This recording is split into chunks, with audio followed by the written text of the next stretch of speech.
Ladies and gentlemen, you've clicked on this video because you want to know the latest news in regards to Igor Paixao. Well, I've got it. Don't you worry.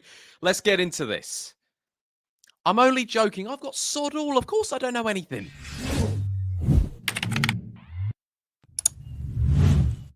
Alright guys, what's going on? My name is Ollie Ward. Welcome back to the Ollie Ward channel. Happy Sunday. Hope you've all had a fantastic week, a great weekend, and you're ready for the latest Leeds United transfer news. Before we get into it, you guys know what to do. Get down there right now and smash a like for me. Let's go for 500 likes. We keep smashing it. I'm not even being as consistent as I should be, and we're still smashing it. That's how much you love me. That's how much I love you. What? Well, that didn't really make too much sense. Either way, also subscribe if you're new as well. We're on the road to 21,000 subscribers. And today, get your comments in. What is that score prediction? That early score prediction for Leeds versus Everton on the opening day. Well, not the opening day, the opening game for us.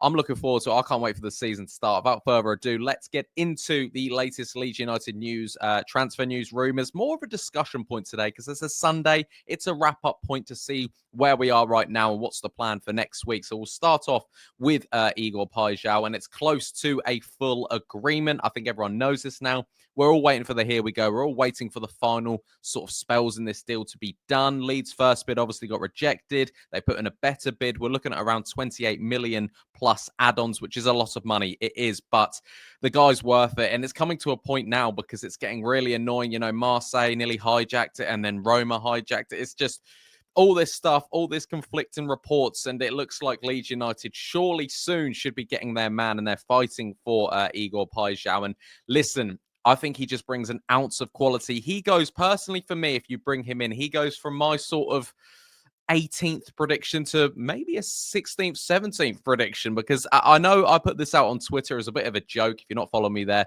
_OllieWard_. I basically said we're a few signings away from finishing 17th. And that was a bit tongue-in-cheek, but also I think we've got to remember which league we're in. I know we've made some good signings, very happy with the signings, shows ambition, but the Premier League is a tough, tough game if you think about it. The Europa League winners finished 17th in the league. So we've really got to be honest where we are with ourselves, but I am very, very happy with the signing if it does go ahead. And hopefully when this video comes out, maybe tomorrow, I don't know, we get a close to full agreement. We get a here we go, and we get our man through the door. And I think he'd be the perfect winger. Him on the left, Nonto on the right. And then you've even got, you know, you've got Ramazan, you've got Dan James. And I think our wingers are sorted because you had to replace Manor Solomon. I now think if this Paixao doesn't come off and we go back for someone like Solomon, it'd feel like an absolute downgrade, even though how much Solomon has done for this club. It's a weird one. I just think it's a proper Premier League signing, a statement signing. I've said that a lot during the summer, but Igor Paixao hopefully is getting close. I know you guys don't actually, you know, I don't have any new news for this because I'm not going to come on here and lie that I know more than anyone else.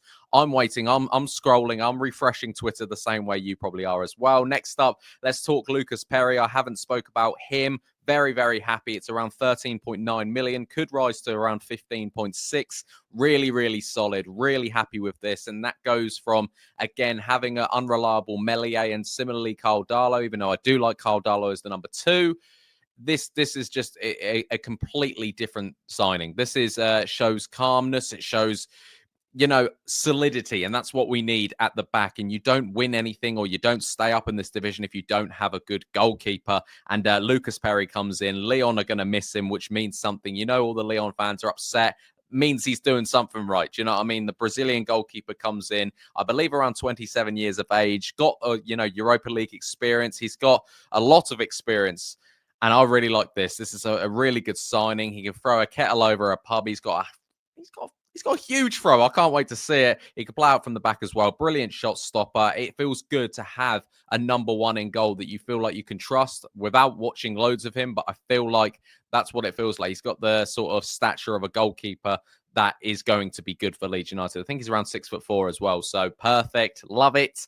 Let me know in the comments your thoughts on Lucas Perri. Next up, Muniz, will he be a later signing? If he is, there's been I think it was an article from Baron Cross or the Athletic, Baron Cross for the Athletic, where he was speaking about if Muniz is to happen at Fulham, it will be later on in the window because Fulham have to decide what sort of they're doing in the transfer market. I don't know how much they've done. I'm not following Fulham, but I don't think they've brought in a new striker yet. Muniz, you know, I would like this. I've spoke about it before. I've been vocal about this before. I think 50 million for him is It's too much. It really is too much. And I don't know if you agree with that, if you want to bank on that. And then in the next few years, he's going to be one of these brilliant strikers. But he got 8 goals last year in the Premier League. Do you know what I mean? And Bamford has had 18 goals in the Premier League. I know that's a bit of a terrible comparison to do it with, but I just don't think he's worth that much. And if we're getting 32 million bid rejected, I don't know how much more you want to go in for Muniz. I think he's a brilliant striker. I think he'll fit the system perfectly. But are we going to smash 40 million on a pretty much unproven Premier League player?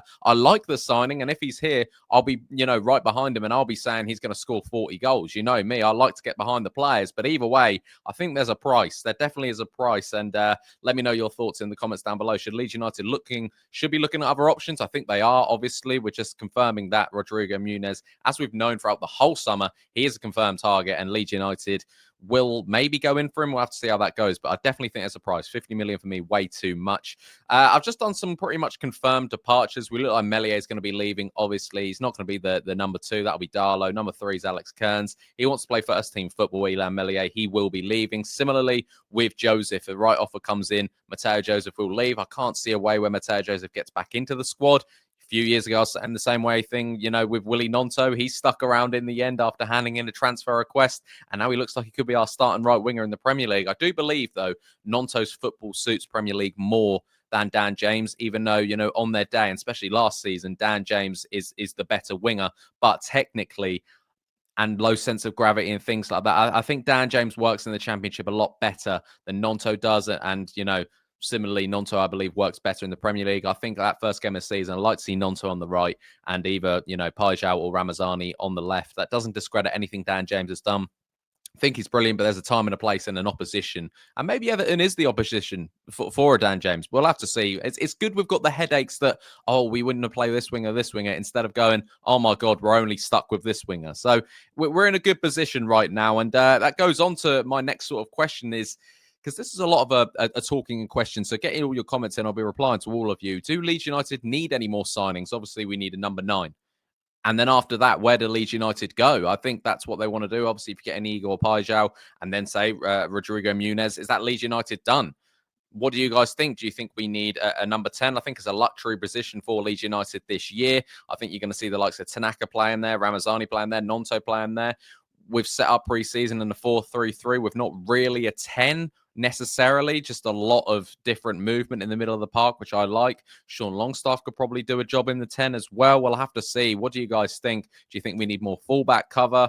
Let me know your thoughts in the comments down below. Do Leeds United need any more signings after if we get Paixão and a striker? I definitely know we need a winger and a striker. But after that, are Leeds United done? Let me know your thoughts in the comments down below. And last but not least, my early predictions. Do you guys want to see an early predictions for the Premier League? Do you want me to get it out nearly basically 3 weeks out until the season starts, or should I just wait until the season starts and then get my predictions out? But a lot of people have, I've been speaking to a lot of people. When I say I think Leeds are going to finish 18th, I'm not saying that in a negative way. I just think that I know the jump is huge. I know last year and the last few years, teams have gone up, and I don't think they've shown the ambition Leeds have, in fairness. And maybe when I do that predictions list, I'll put Leeds United a little bit higher, but I don't want to predict us finishing like 10th, like people are saying. I just don't see it happening personally. The Premier League is very hard. I don't necessarily think we're going to go down now with the signings of Anton Stack, Longstaff, Perri. I really do like it. If you add Paixão and a number 9 to that, yeah, Gabriel Goodmanson as well, Jacobi, they're solid signings, but we'll just have to see. If you guys want to see an early predictions video, or if I should just stick around and wait for the season to start, because we're not too far away. Guys, I've been Ollie Ward, bit of a rambly video, but just a bit of an update video on where Leeds United are at right now. If you would, be sure to smash that like button. That'd be great. Subscribe if you're new, and I'll catch you in the next one. Get all your comments in, by the way. Want to chat to you. I'll catch you in the next one. Cheery. Oh.